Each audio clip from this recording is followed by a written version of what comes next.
The life and legacy of Saint Elizabeth of Hungary.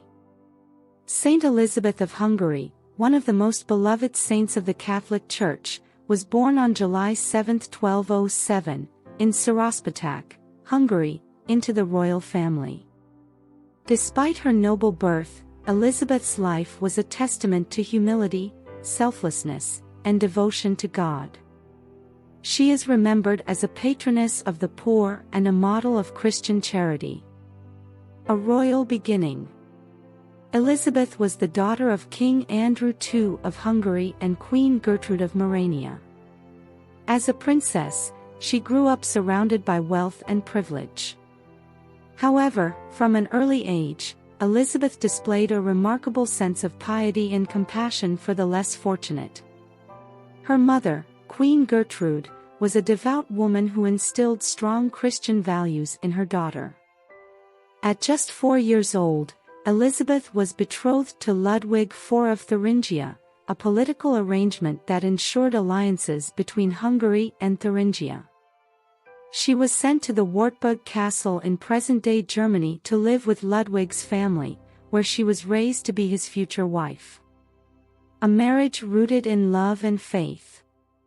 Elizabeth and Ludwig married in 1221 when she was 14, and Ludwig was 21. Despite the political nature of their union, their marriage was one of mutual love and deep respect. Ludwig shared Elizabeth's devotion to God and supported her charitable works, even when her actions raised eyebrows at court. Elizabeth's life as a duchess was marked by her extraordinary generosity. She established hospitals, distributed food, and cared personally for the sick and the poor. Her charitable activities were not always well received by the nobility, who criticized her for spending royal resources on the poor. However, Ludwig defended her, recognizing her actions as expressions of her faith. Acts of charity and the miracle of roses. One of the most famous stories about Elizabeth is the miracle of the roses. According to legend, Elizabeth was carrying bread hidden in her cloak to distribute to the poor. When questioned by members of the court, who disapproved of her charity, she opened her cloak, and instead of bread, a bouquet of roses was revealed. This miraculous event symbolized her unwavering commitment to helping the needy, even in the face of opposition. Trials and tribulations. Elizabeth's life took a tragic turn in 1227 when Ludwig died of a fever while on his way to join a crusade. His death devastated Elizabeth, who was left a widow at the age of 20 with 3 young children. Following his death, she faced harsh treatment from Ludwig's family, who disapproved of her charitable lifestyle. Stripped of her wealth and title, Elizabeth was temporarily expelled from the castle. Despite these hardships, her faith remained unshaken. She took refuge with her uncle, the Bishop of Bamberg, and continued her charitable works, now living in even greater poverty. A life of dedication. Determined to dedicate herself fully to God, Elizabeth joined the Third Order of St. Francis in 1228. She adopted the simple lifestyle of a Franciscan, wearing plain clothing and living humbly. With the little resources she had, Elizabeth built a hospital in Marburg, where she personally tended to the sick and the dying.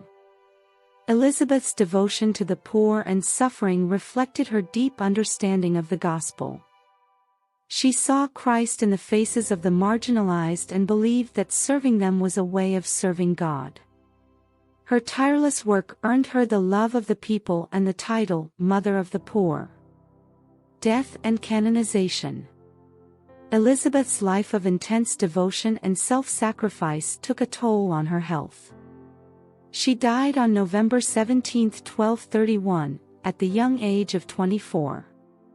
Her death was mourned by countless people whose lives she had touched through her charity and kindness. Just 4 years after her death, Pope Gregory IX canonized Elizabeth in 1235.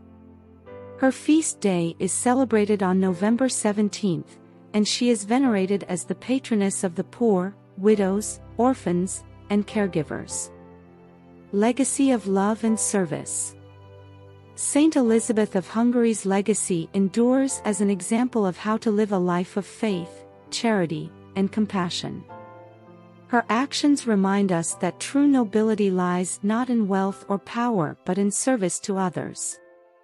Churches, hospitals, and charitable organizations around the world bear her name, continuing her mission of caring for the needy. Elizabeth's life challenges us to see beyond societal divisions and to recognize the dignity of every human being, especially the poor and suffering. Her story serves as a timeless reminder of the transformative power of love and faith.